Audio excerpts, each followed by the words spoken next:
नमस्ते दोस्तों, मैं संध्या आप सबको यूट्यूब चैनल में स्वागत करती हूँ। तो आज मैं झारखंड पीजीटी के लिए जो सिलेबस के अकॉर्डिंग 150 प्रश्नों का संकलन की हूँ और साथ ही साथ आपको प्रश्न मॉक टेस्ट के तौर पर मतलब आपको इस तरह से आंकना है कि ये एग्ज़ाम हॉल में ही मैं प्रश्नोत्तरी सही आंसर का चयन कर रही हूँ। इस तरह से आपको देखना है और आपको कम से कम 150 में कम से कम 140 स्कोर करना होगा जो मैं लाई हूँ उसमें से। तो आज का प्रश्न नंबर 1 है, झारखंड की भूमि में द्रविड़ भाषा बोलने वाली जातियों में इनमें से कौन से नाम सही नहीं है। तो इनमें से कौन सा जो नाम है वे सही नहीं है का चयन करना है। तो खास करके आपको यहाँ नहीं वाला में क्वेश्चन में आपको देखना है। तो कौन नहीं है, मालतो है, गोंड भी है, कुडुक भी है। तो बेडा वे नहीं है, ऑप्शन नंबर ग सही होगा। अगला प्रश्न है, निम्न में से किस उपन्यास को झारखंड में हिंदी साहित्य का प्रथम उपन्यास माना जाता है। और जो झारखंड में हिंदी साहित्य का प्रथम उपन्यास कौन सा माना जाता है। तो सही आंसर होगा ऑप्शन नंबर डी सही होगा, राजपूतानी शान। ये झारखंड का प्रथम उपन्यास माना जाता है हिंदी साहित्य के लिए। अगला प्रश्न है, निम्नलिखित में से झारखंड के रचनाकार हैं, इनमें से कौन से हैं वे झारखंड के रचनाकार हैं। तो झारखंड के रचनाकार हैं महुआ माझी, ऑप्शन नंबर डी सही होगा। सही होगा। क्वेश्चन नंबर 4 में है, झारखंड के आरंभिक हिंदी नाटक ग्रह का फेर के लेखक कौन है। तो ग्रह का फेर के लेखक कौन है। तो Ramdeen Pandey, option number A सही होगा, ग्रह के फेर के लेखक है। अगला प्रश्न है, झारखंड नामक पत्रिका किसने प्रकाशित की है। झारखंड नामक पत्रिका किसने प्रकाशित की है। तो सही आंसर होगा ऑप्शन नंबर ए सही होगा, ईश्वरीय प्रसाद बडाइक ने। यह नाटक से संबंधित प्रश्नोत्तरी है। भारत दुर्दशा नाटक में कुल कितने पात्र हैं। जो भारत दुर्दशा नाटक है उसमें कुल कितने पात्र हैं। तो भारत दुर्दशा नाटक में पात्रों की संख्या है वे 19 है, ऑप्शन नंबर ए सही होगा। अगला प्रश्न है, भारत दुर्दशा नाटक में अंकों की संख्या कितनी है। जो भारत दुर्दशा नाटक है उसमें अंक की संख्या कितनी है। तो अंकों की संख्या 6 है। अगला प्रश्न है, भारत दुर्दशा नाटक के पात्र इनमें से कौन नहीं है। इनमें से कौन पात्र हैं वे भारत दुर्दशा नाटक से नहीं हैं। तो भारत दुर्दशा नाटक के पात्र हैं पहला देसी भी है, एडिटर भी है और डिसलॉयल्टी भी है। भारत माता ये भारत दुर्दशा नाटक के पात्र नहीं है, ऑप्शन नंबर डी सही होगा। अगला प्रश्न है, क्वेश्चन नंबर 9 में है, भारत दुर्दशा नाटक के किस अंक में डिसलॉयल्टी का प्रवेश होता है। डिसलॉयल्टी का प्रवेश किस अंक में होता है। तो 5वां अंक में होता है, ऑप्शन नंबर डी सही होगा। अगला प्रश्न है, भारत दुर्दशा नाटक की आशा नामक पात्र किस वेश में मंच पर आती है। वैश्या के वेश में, लड़का के वेश में, नर्तकी के वेश में या लड़की के वेश में। तो सही आंसर होगा क्वेश्चन नंबर 10 का, ऑप्शन नंबर डी सही होगा, लड़की के वेश में आती है आशा नामक पात्र। अगला प्रश्न है क्वेश्चन नंबर 11 का प्रश्न, स्कंदगुप्त नाटक के पात्र नहीं। इनमें से कौन से जो पात्र हैं वे स्कंदगुप्त नाटक के नहीं हैं। तो स्कंदगुप्त नाटक के पात्र ऑप्शन नंबर सी सही होगा, पर्वत शेखर स्कंदगुप्त नाटक के पात्र नहीं हैं। क्वेश्चन नंबर 12 में है, कविता करना अनंत पुण्य का फल है, किसका कथन है। तो मात्र गुप्त का कथन है। क्षमा पर मनुष्य का अधिकार है, वह पशु के पास नहीं मिलती, उठो मैं तुम्हें क्षमा करती हूँ, किसका कथन है। तो कथन देवकी का है।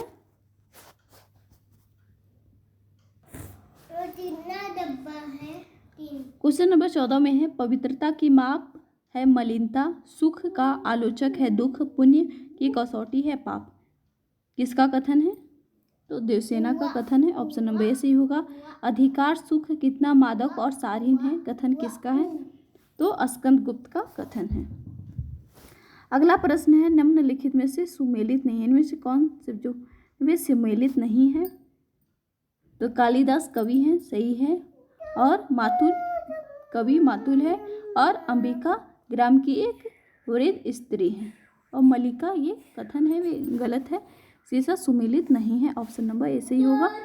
क्वेश्चन नंबर 17 में है रंगीनी अनुस्वार अनुनासिक का संबंध किस नाटक से है? तो आषाढ़ का एक दिन नाटक से है। ऑप्शन नंबर सी सही होगा। अगला प्रश्न है तुम जिसे भावना कहती हो वह केवल छलना है, आत्म प्रवंचना है, किसका कथन है? तो ये कथन है वे अंबिका का कथन है। ऑप्शन नंबर डी सही होगा। अगला प्रश्न है क्वेश्चन नंबर 19 में योग्यता एक चौथाई व्यक्तित्व का निर्माण करती है, शेष पूर्ति प्रतिष्ठा द्वारा होती है, किसका कथन है? तो निक्षेप का कथन है। ऑप्शन नंबर ए सही होगा, निक्षेप का कथन है। क्वेश्चन नंबर 20 में है राजनीतिक साहित्य नहीं है, राजनीतिक साहित्य नहीं है, तो ये कथन है वे प्रियंगु मंजरी का कथन है। ऑप्शन नंबर सी सही होगा। जब दूसरे के पांवों तले अपनी गर्दन दबी हो तो उन पांवों को सहलाने में ही कुशल है, यह कथन कौन किससे कहता है? तो ये कथन कौन किससे कहता है? तो सही आंसर होगा ऑप्शन नंबर बी सही होगा, होरी धनिया से कहता है। अगला प्रश्न है बेलारी और सेमरी गांवों के बीच की दूरी कितनी है? 5 मील, 6 मील, 4 मील, 3 मील। तो सही आंसर होगा ऑप्शन नंबर ए सही होगा, 5 मील। अगला प्रश्न है होरी रामलीला में किस अभिनव को निभाया था? तो सही आंसर होगा ऑप्शन नंबर ए सही होगा, जनक के माली का। क्वेश्चन नंबर 24 में है राय साहब होरी को कितने रुपए का प्रबंध करने को कहा था? तो 20,000 रुपये प्रबंध करने को कहा था राय साहब होरी को। ऑप्शन नंबर डी सही होगा। होरी को किसने अपनी गाय दी थी? तो भोला। ऑप्शन नंबर बी सही होगा। क्वेश्चन नंबर 26 में है मेरीगंज बिहार के किस जिले का गांव है? तो पूर्णिया जिले का गांव है। ऑप्शन नंबर बी सही होगा। क्वेश्चन नंबर 27 में है मैला आंचल के किस पात्र को तहसीलदार का रोटिया गवाह कहा गया है? तो सुमिरन दास को। ऑप्शन नंबर ए सही होगा। मैला आंचल में वर्णित कौन सी घटना प्रतीकात्मक है? तो सही आंसर होगा बावन दास की हत्या होना। ऑप्शन नंबर ए सही होगा। रेणु ने मैला आंचल की भूमिका में मेरीगंज को क्या माना है? जो फणीश्वर नाथ रेणु ने मैला आंचल की भूमिका में मेरीगंज को क्या माना है? तो सही आंसर होगा ऑप्शन नंबर ए सही होगा, पिछड़े गांवों का प्रतीक। ऑप्शन नंबर ए सही होगा। मैला आंचल में कौन सा पात्र हमेशा सुपारी चबाता रहता है? तो सही आंसर होगा ऑप्शन नंबर ए सही होगा, भगवान भगत हमेशा सुपारी चबाते रहता है। ऑप्शन नंबर ए सही होगा। चिंतामणि के संदर्भ में सही नहीं है, इनमें से कौन सा चिंतामणि के संदर्भ में सही नहीं है? तो यह विचार प्रधान है, सही है। इस पर मंगला पारितोष पुरस्कार मिला था। यह जो सर्वप्रथम विचार विधि नाम से प्रकाशित हुआ था चिंतामणि। और सही आंसर होगा क नागरिक प्रचारिणी सभा नहीं, ये गलत है। क्वेश्चन नंबर 32 में है मेरे ललित निबंध विचार प्रधान है, यात्रा करने चली तो वह बुद्धि किंतु हृदय को साथ लेकर निम्नलिखित में से सही सुमेलित। तो सही सुमेलित है इनमें से, तो सही होगा ऑप्शन नंबर बी से होगा चिंतामणि आचार्य रामचंद्र शुक्ल निबंध से ली गई है। ऑप्शन नंबर बी सही होगा। अगला प्रश्न है, मनुष्य अपने भावों विचारों और व्यापारों के लिए दूसरे के भावों विचारों और व्यापारों के साथ कहीं मिलता है, कहीं लड़ाता हुआ अंत तक चलता है और इसी को कहते हैं, तो इसी को क्या कहते हैं? इसी को जीना कहते हैं। ऑप्शन नंबर ए सही होगा। अगला प्रश्न है, जिस अनंत रूपात्मक क्षेत्र में यह व्यवसाय चलता रहा उसका नाम, तो उसका नाम है जगत। ऑप्शन नंबर ए सही होगा। अगला प्रश्न है, हृदय की इसी मुक्ति की साधना के लिए मनुष्य की वाणी जो शब्द विधान करती आई है उसे कहते हैं, उसे क्या कहते हैं? कविता। ऑप्शन नंबर डी सही होगा। क्वेश्चन नंबर 36 में है, इस साधना को हम भाव योग कहते हैं और इसे किसके समक्ष मानते हैं? कर्म योग और ज्ञान योग के समक्ष मानते हैं। ऑप्शन नंबर सी सही होगा। क्वेश्चन नंबर 37 में है, जिस प्रकार जगत अनेक रूपात्मक है उसी प्रकार हमारा हृदय भी अनेक भावात्मक है। कथन किसका है? तो आचार्य रामचंद्र शुक्ल का कथन है। ऑप्शन नंबर ए सही होगा। अगला प्रश्न है, काव्य में अर्थ ग्रहण मात्र से नहीं चलता, खाली स्थान अपेक्षित है। तो काव्य में अर्थ ग्रहण मात्र से नहीं चलता, बेम ग्रहण अपेक्षित होता है। ऑप्शन नंबर ए सही होगा।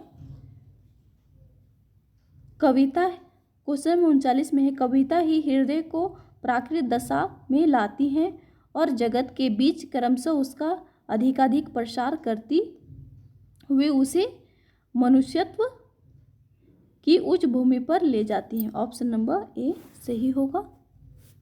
अगला प्रश्न है क्वेश्चन नंबर 40 में, श्रद्धा में निम्नलिखित में से कौन सी बात है वे शामिल नहीं है? तो पूज्य बुद्धि का संचार है शामिल, महत्व की स्वीकृति भी है और विशेष गुण या शक्ति का भी, तो सुंदर रूप इसमें शामिल नहीं है। ऑप्शन नंबर सी सही होगा, ऑप्शन नंबर बी सही होगा। सुंदर रूप ये श्रद्धा में शामिल नहीं है। ऑप्शन नंबर बी सही होगा। अगला प्रश्न है, दो भाइयों के परस्पर संबंध, अधिकार और तत्कालीन शिक्षा व्यवस्था का सूक्ष्म चित्रण पर आधारित कहानी है। कौन सा कहानी है? तो अलग ओझा कहानी है। बड़े भाई साहब हैं, दो भाइयों के परस्पर अधिकार और तत्कालीन शिक्षा का सूक्ष्म चित्रण, बड़े भाई साहब। ऑप्शन नंबर डी सही होगा। क्वेश्चन नंबर 42 में है, प्रेमचंद की कहानियों में कौन सा दो मध्य वर्ग और दलित के बीच की कहानी है? तो कौन सा कहानी है? तो गुली डंडा कहानी है। ऑप्शन नंबर ए सही होगा। पूस की रात कहानी की मूल समस्या है, तो कहानी की मूल समस्या क्या है पूस की रात की? तो गरीबी। ऑप्शन नंबर ए सही होगा। क्वेश्चन नंबर 44 में है, माँ कहानी का आधार पर करुणा के पुत्र का क्या नाम था? तो करुणा के पुत्र का क्या नाम था? तो प्रकाश। ऑप्शन नंबर बी सही होगा। बहादुर वह जो अपने बल पर काम करे, यह कथन है रामू का कथन है। ऑप्शन नंबर बी सही होगा। ज्ञानचंद किस कहानी के पात्र हैं? ज्ञानचंद किस कहानी के पात्र हैं?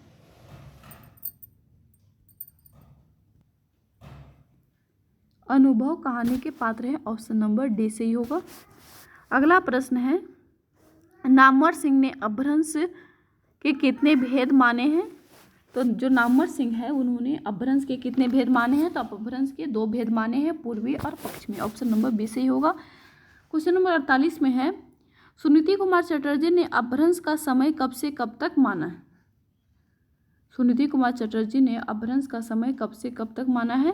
तो 6वीं से 11वीं शताब्दी माना है सुनीति कुमार चटर्जी ने अपभ्रंश का समय। क्वेश्चन नंबर 49 में है, असंगत का चयन करना है। अपभ्रंश के संबंध में असंगत का चयन करना है। तो अपभ्रंश मध्यकालीन भारतीय आर्य भाषा और आधुनिक भारतीय आर्य भाषाओं के बीच की कड़ी है, ये सही है। और अपभ्रंश का सर्वप्रथम प्रयोग पतंजलि के महाभाष्य में मिलता है, ये भी सही है। और आचार्य किशोरीदास बाजपेयी ने अपभ्रंश को नौकी भाषा कहा, ये भी सही है। तो गलत ये है कि अपभ्रंश के सबसे प्राचीन उदाहरण हेमचंद के शब्दानुसार मिलते हैं, ये गलत है। ऑप्शन नंबर बी है वे गलत है कथन।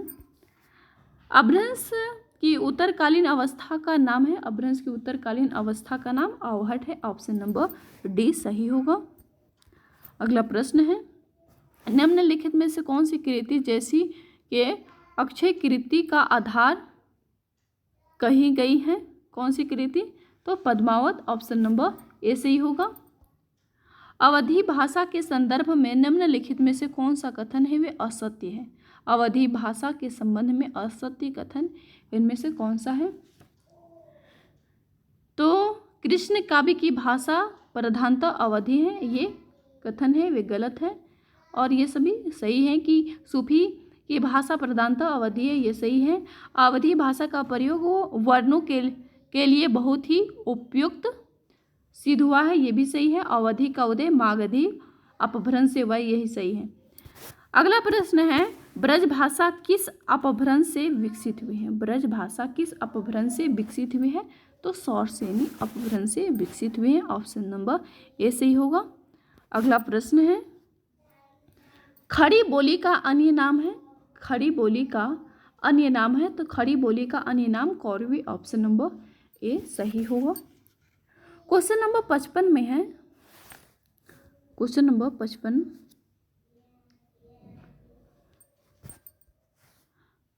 मानक हिंदी की व्याकरणिक संरचना के संदर्भ में कौन सा तथ्य है वह सही है? इनमें से कौन सा जो तथ्य है सही है? तो व्याकरणिक स्तर पर मानक हिंदी के रूप में परिवर्तनशील और अपरिवर्तनशील दोनों प्रकार के होते हैं, ये कथन सही है। ऑप्शन नंबर ए सही होगा।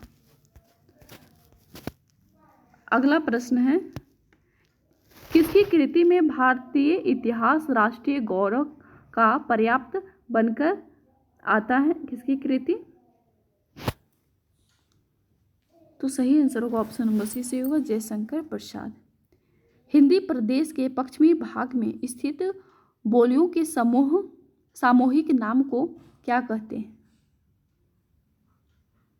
तो पश्चिमी हिंदी कहते हैं। ऑप्शन नंबर ए सही होगा। परिभाषित शब्द से क्या अभिप्राय है? परिभाषित शब्द से क्या अभिप्राय है?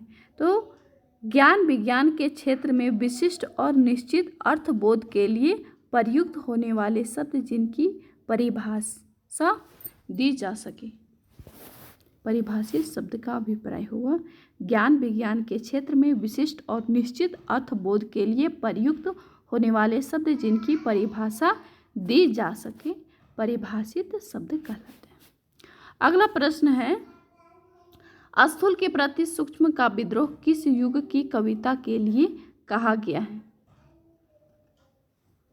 तो छायावाद युग, छायावाद कविता के लिए कहा गया। ऑप्शन नंबर बी सही होगा। क्वेश्चन नंबर 60 में है, 19वीं सदी के नवजागरण के दौरान किस पत्रिका ने हिंदी गद्य के विकास में योगदान दिया है? किस पत्रिका ने? तो कवि वचन सुधा पत्रिका।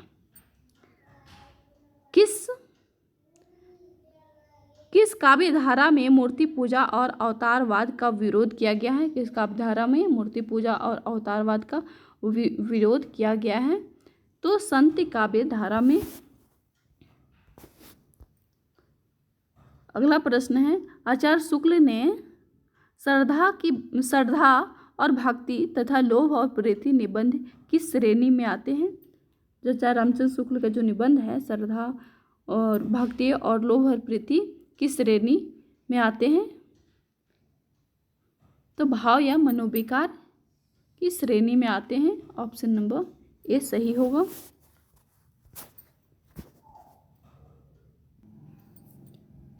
अगला प्रश्न है, निम्नलिखित में से कौन सी विशेषता नई कविता की नहीं है? कौन सी जो विशेषता है वे नई कविता की नहीं है इनमें से? तो सही आंसर होगा ऑप्शन नंबर बी है, वे छंदों का बंधन ये नई कविता की विशेषता नहीं है। बाद बाकी ये सभी नया भाव बोध या नया शिल्प ये नई कविता की विशेषता में आती हैं। छंदवाद में विश्वास और अनुभूति की प्रामाणिकता। तो नई कविता की विशेषताएं, ये छायावाद की विशेषताएं, द्विवेदी युग की विशेषताएं आपको अच्छे से देख लेना, क्योंकि इससे संबंधित भी प्रश्नोत्तरी आने की चांसेज हैं। और मैंने इससे रिलेटेड भी वीडियो 2-3 मिनट का वीडियो मैं अपलोड कर दी हूँ। अगला प्रश्न है, पंजाबी, राजस्थानी, हरियाणवी, ब्रज से प्रभावित साहित्य खड़ी बोली या देहलवी से किस हिंदी का विकास हुआ है?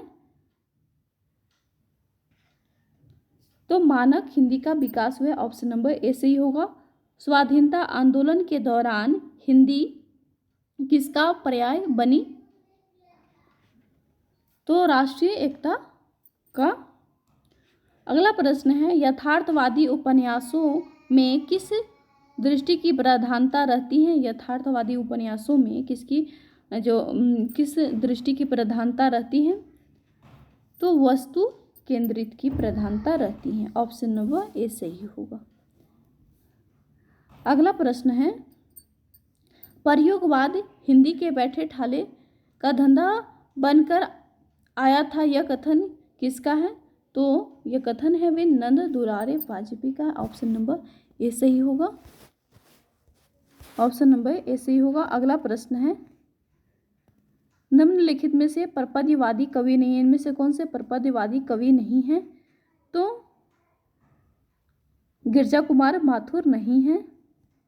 युग की गंगा किसकी रचना है? युग की गंगा किसकी रचना है? केदारनाथ अग्रवाल की रचना है। ऑप्शन नंबर बी से होगा। प्रगतिवाद का दार्शनिक आधार क्या है? प्रगतिवाद का दार्शनिक आधार क्या है?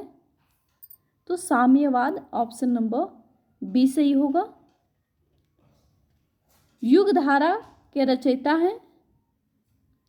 तो युगधारा के रचयिता हैं नागार्जुन। ऑप्शन नंबर डी सही होगा। मार्क्सवादी चिंतन से प्रभावित हिंदी साहित्य की प्रमुख साहित्य परंपरा है। हिंदी की प्रमुख साहित्य परंपरा है मार्क्सवादी चिंतन से। कौन सा? तो सही होगा प्रगतिवाद। ऑप्शन नंबर डी सही होगा। कामाध्यात्म की समस्या निम्नलिखित में से किस रचना में उठाई गई है? तो उर्वशी। ऑप्शन नंबर सी सही होगा। अगला प्रश्न है, कामायनी को मानवता का रसात्मक इतिहास की संज्ञा प्रदान की है? नंद दुलारे वाजपेयी। ऑप्शन नंबर ए सही होगा। सुमित्रा नंदन पंत नामक ग्रंथ के लेखक हैं डॉक्टर नगेंद्र। कहीं न जाए का कहिए आत्मकथा के लेखक हैं। कहीं न जाए का कहिए आत्मकथा के लेखक हैं तो भगवती चरण वर्मा। ऑप्शन नंबर ए सही होगा। चेहरे अनेक किसकी आत्मकथा है? चेहरे अनेक किसकी आत्मकथा है? तो उपेंद्र नाथ अस्त की आत्मकथा है। राम वृक्ष बेनीपुरी की कृति है। माटी की मूर्ति किस विधा की रचना है? माटी की मूर्ति किस विधा की रचना है? तो संस्मरण। ऑप्शन नंबर ए सही होगा। महादेव वर्मा की किस कृति में जीव जंतु और पशु पक्षियों से संबंधित संस्मरण है? तो कौन सी कृति में? मेरा परिवार ऑप्शन नंबर बी सही होगा। भाषा युग वशिष्ठ के रचनाकार कौन हैं? भाषा युग वशिष्ठ के रचनाकार हैं Ram Prasad Niranjani, option number A सही होगा। सूरदास का प्रेम पक्ष लोक से न्यारा है, यह कथन किस विद्वान का है? तो सही आंसर होगा ऑप्शन नंबर ए सही होगा, आचार्य रामचंद्र शुक्ल का कथन है। भक्तिकालीन कृष्ण काव्यधारा के संदर्भ में कौन सा कथन सही नहीं है? भक्तिकालीन कृष्ण काव्यधारा के जो संबंध में ये कथन है इनमें से कौन सा सही नहीं है? तो सही आंसर होगा ऑप्शन नंबर ए सही होगा कि इसकी एक सामान्य प्रकृति यह है कि यह अधिकतर प्रबंध रूप में रचा गया था। जो भक्तिकालीन कविता थी वे हमेशा प्रबंध रूप में नहीं रचा गया था, ये कथन है वे गलत है, बाद बाकी सभी सही है।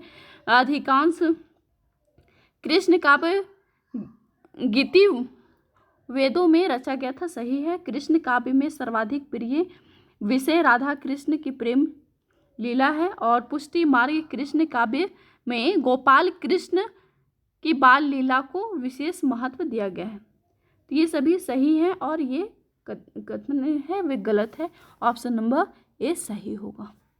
अगला प्रश्न है रामचरितमानस की भाषा है, तो रामचरितमानस की भाषा अवधी, ऑप्शन नंबर डी सही होगा। तुलसीदास ने किस काव्य की रचना सूरदास के अनुकरण पर की है? तो गीतावली, ऑप्शन नंबर ए सही होगा। तुलसीदास का रामचरितमानस लिखा गया है, तो जो तुलसीदास का रामचरितमानस लिखा गया है दोहा चौपाई छंद में, ऑप्शन नंबर सी सही होगा। भ्रमर गीत नाम से सूर्य के काव्य को किसने संपादित किया है? तो आचार्य रामचंद्र शुक्ल ने, ऑप्शन नंबर ए सही होगा। चंद्रधर शर्मा गुलेरी ने साहित्यिक अपभ्रंश को किस नाम से पुकारा है? तो पुरानी हिंदी। मिश्र बंधुओं में नहीं है, इनमें से कौन मिश्र बंधुओं में शामिल नहीं है? तो कृष्ण बिहारी मिश्र हैं, वे नहीं शामिल हैं। तो आपको याद करना है कि कृष्ण बिहारी में नहीं शामिल है, श्याम बिहारी शामिल है, गणेश बिहारी और सुखदेव बिहारी ये तीनों शामिल हैं, कृष्ण बिहारी शामिल नहीं है। अगला प्रश्न है हिंदुस्तानी को सर्वप्रथम हिंदी किस विद्वान ने कहा है? तो गिलक्राइस्ट ने, ऑप्शन नंबर बी सही होगा। क्वेश्चन नंबर 90 में है इतिहास का इतिवृत्तात्मक लेखन सबसे पहले मिश्र बंधुओं के मिश्र बंधु विनोद में पाया जाता है, यह उक्ति किसकी है? तो डॉक्टर राम कुमार वर्मा की, ऑप्शन नंबर बी सही होगा। रीति काल को सर्वप्रथम श्रृंगार काल नाम रखने का सुझाव किसने दिया है? तो रीति काल को श्रृंगार काल नाम रखने का सुझाव विश्वनाथ प्रसाद मिश्र ने दिया है, ऑप्शन नंबर बी सही होगा। अगला प्रश्न है भक्ति काल को बौद्ध धर्म की देन है, किसने कहा है भक्ति काल को बौद्ध धर्म की देन है? तो हजारी प्रसाद द्विवेदी ने कहा है, ऑप्शन नंबर ए सही होगा। माया महाठगनी हम जानी किस भक्त कवि का कथन है? तो कबीरदास का कथन है। दुल्हीन गवाहू मंगलाचार पद में प्रेम का कौन सा रूप है? तो प्रेम का कौन सा रूप है? तो दाम्पत्य प्रेम है, ऑप्शन नंबर डी सही होगा। नरसिंह जी का मैरा किसकी रचना है? तो मीराबाई की रचना है, ऑप्शन नंबर बी सही होगा।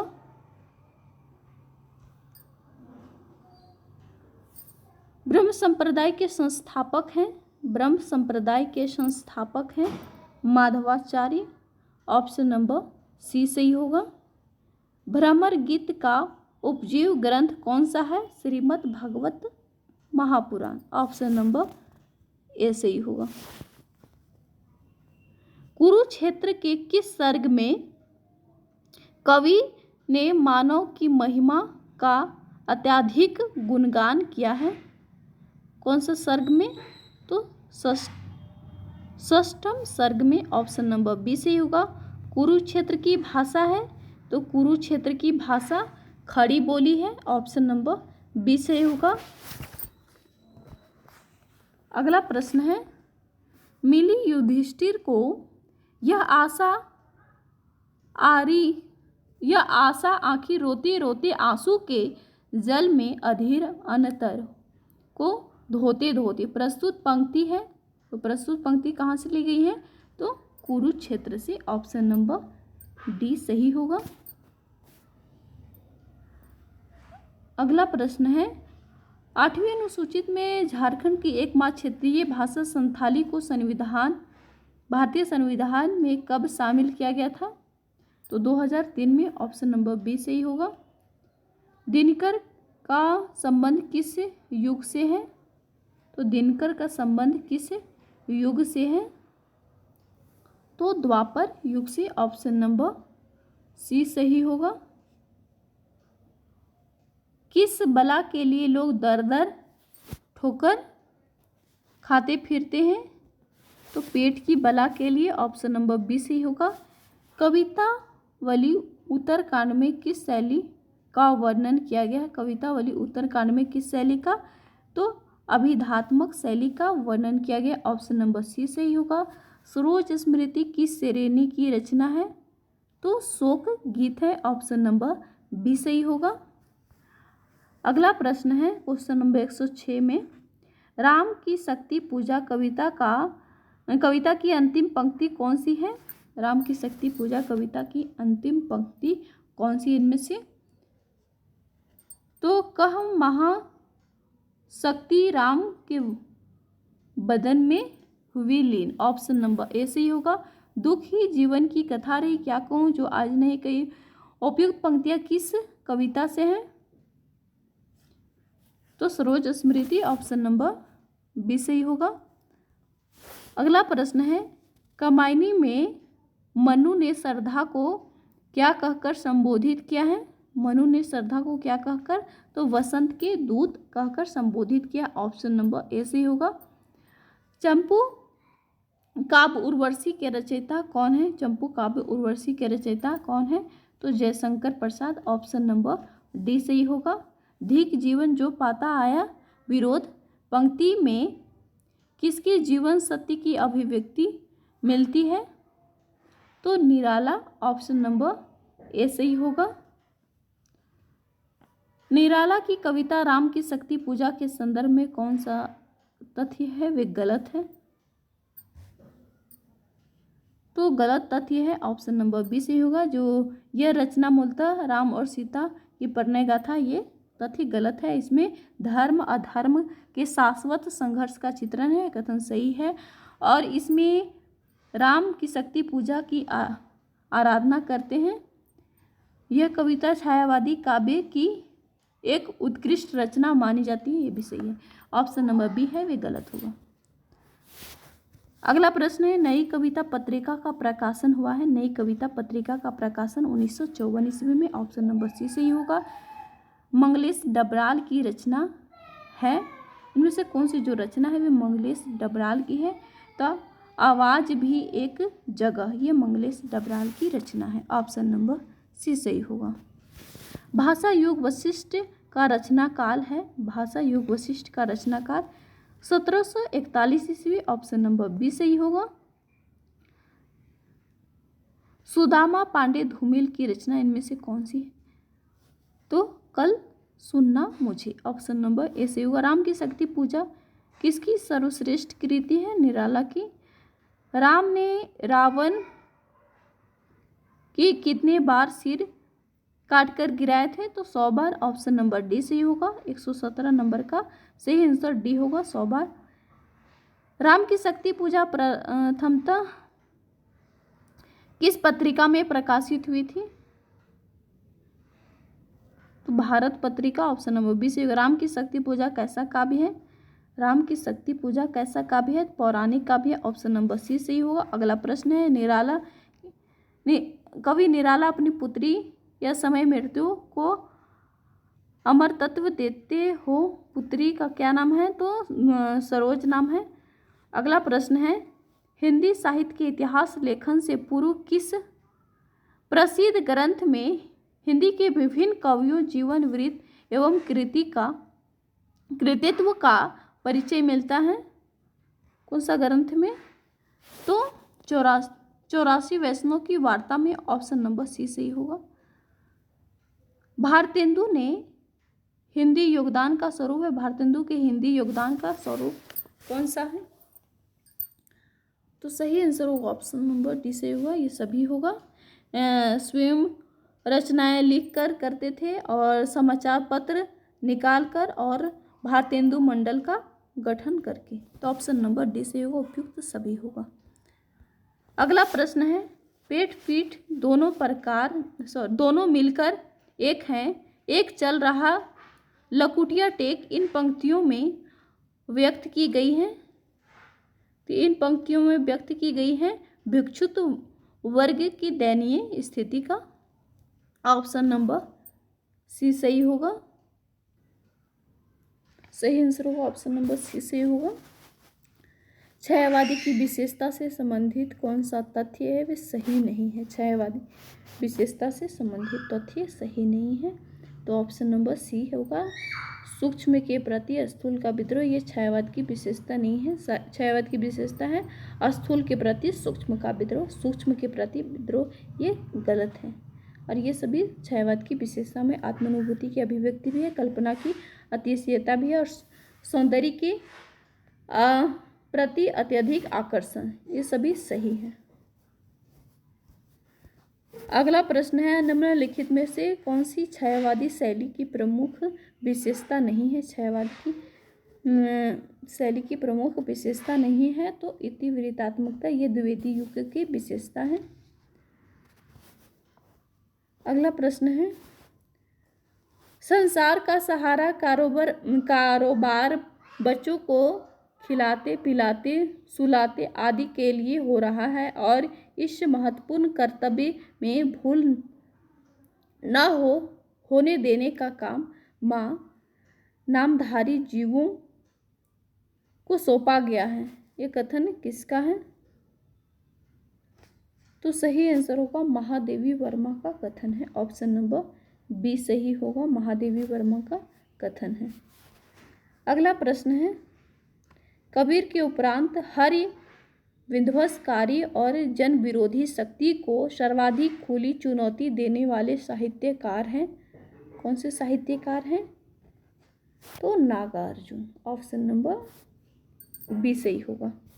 तार सप्तक से संबंधित कौन सा कथन है? वे सही नहीं। तार सप्तक से संबंधित कथन सही नहीं है।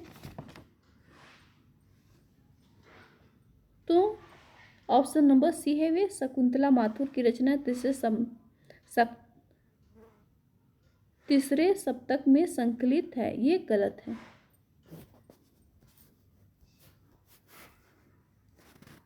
हिंदी कविता में फैंटेसी का मुखर प्रयोग करने वाले कौन है? फैंटेसी का मुखर प्रयोग करने वाले कौन है?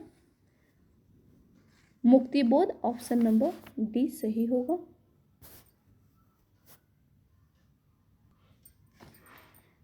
यह आंख बड़ी बला है, इसका आना जाना उठना बैठना सब बुरा है, यह किसने लिखा है?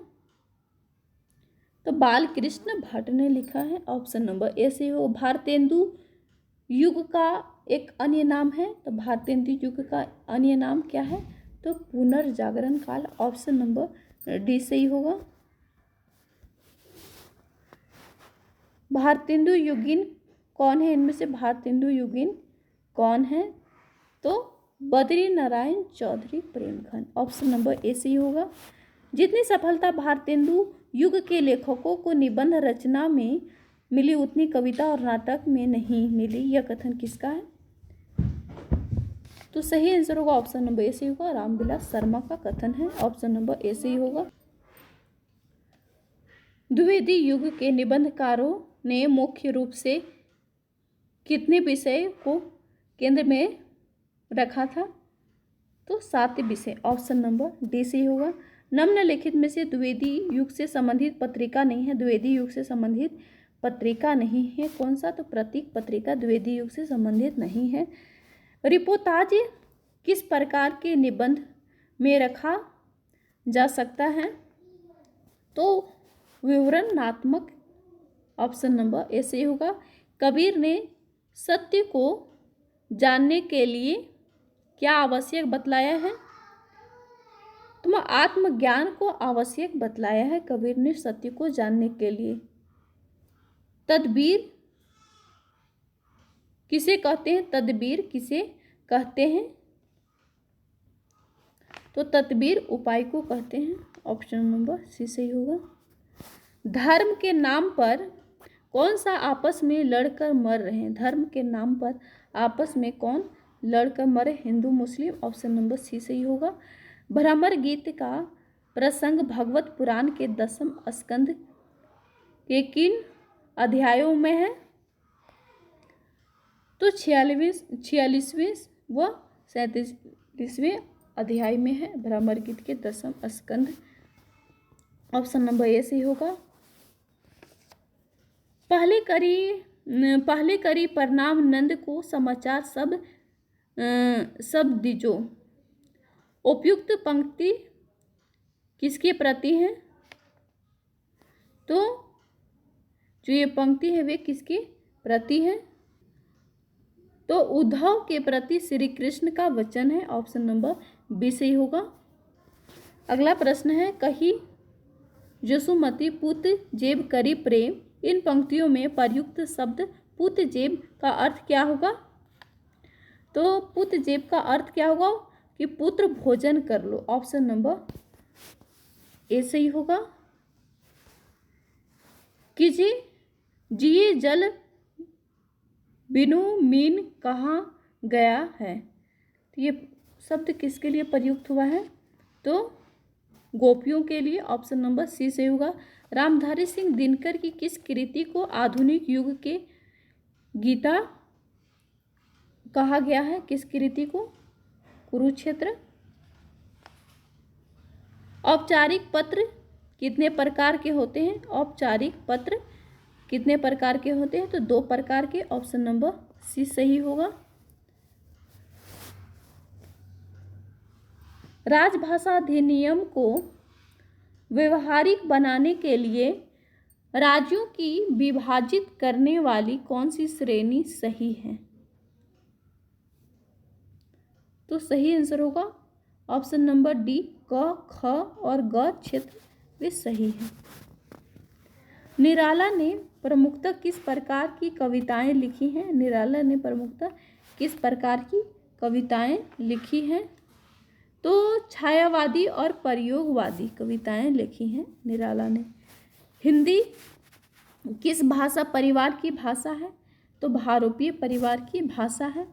निम्नलिखित में से भाषा संस्कृत भाषा की अपभ्रंश है।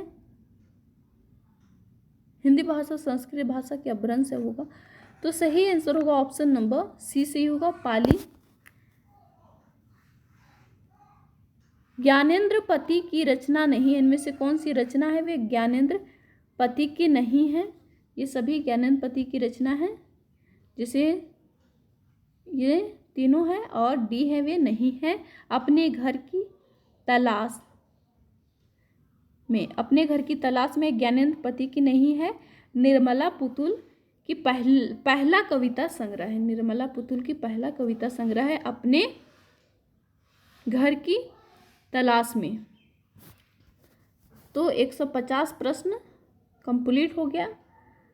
तो आज के लिए इतना ही, और वीडियो देखने के लिए आपको बहुत बहुत धन्यवाद।